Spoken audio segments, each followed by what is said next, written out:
বিসমিল্লাহির রহমানির রহিম। আসসালামু আলাইকুম ওয়া রাহমাতুল্লাহি ওয়া বারাকাতুহু।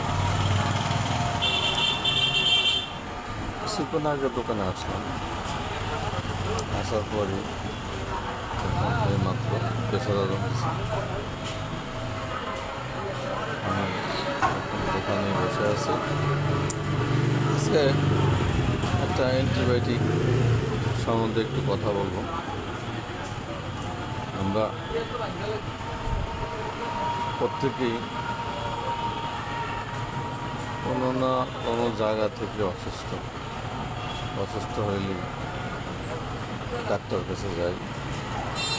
ডাক্তার বিভিন্ন টেস্ট করানোর পরে ডাক্তার ওষুধ লিখে দেয়। ওষুধ বিভিন্ন প্রকার লেখে, বিভিন্ন কোম্পানির লেখে। বিশেষ করে অ্যান্টিবায়োটিক, কিছু অ্যান্টিবায়োটিক আছে লেখে 4 বেলা খেতে হয়, কিছু অ্যান্টিবায়োটিক আছে 2 বেলা খেতে হয়, কিছু অ্যান্টিবায়োটিক আছে 1 বেলা খেতে হয়। এবং রোগের অবস্থা বুঝে ডাক্তার ডোজ দেয় 7 দিন 10 দিন এভাবে ডাক্তার ওষুধের ডোজ দেয়। কিন্তু আমরা সাধারণত রোগী ডাক্তার দেখানোর পরে যখন ওষুধ কিনতে যায় তখন তাদের কাছে টাকা থাকে না। কারণ বিভিন্ন ধরনের পরীক্ষা নিরীক্ষা করে 2,000, 3,000, 4,000 টেস্টের অবস্থা বুঝে টাকা খরচ হয়। টেস্ট করায়, রিপোর্ট করায়, ডাক্তার দেখায়, ওষুধ নেওয়ার সময় রোগীর ওষুধ সম্পূর্ণ নিতে পারে না। এই কোনো রোগী বলে 2 দিনের দেন, 3 দিনের দেন, 1 ডোজ দেন, টাকা নাই, পরে নেব। কী করব?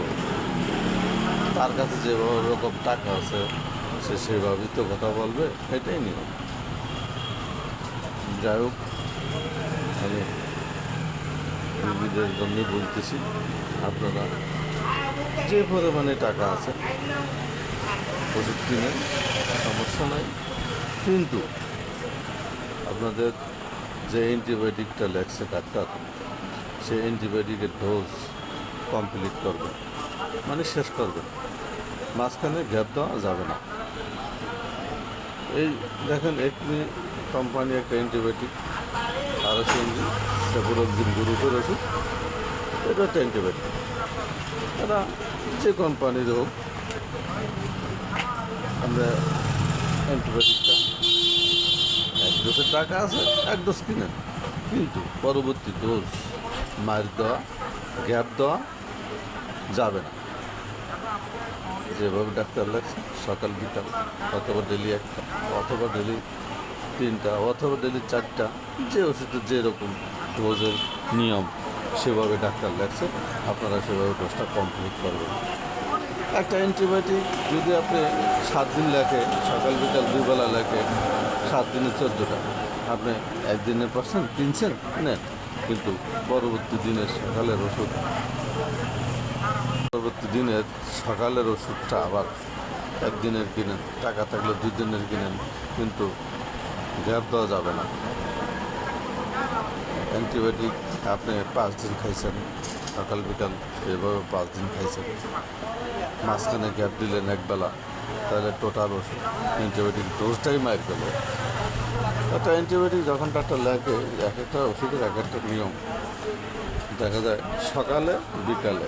কারণ সকালে যদি আপনি 8টা একটা ওষুধ খান, আবার রাত্রে 12 ঘন্টা পর একটা খাবেন, 12 ঘন্টা, এইভাবে টাইম মেনটেন করে আবার 12 ঘন্টা পর একটা খাবেন, আবার 12 মানে 24 ঘন্টা, এবার 12 ঘন্টা পর পর একটা খাবেন, তারপর 2টা পড়বে।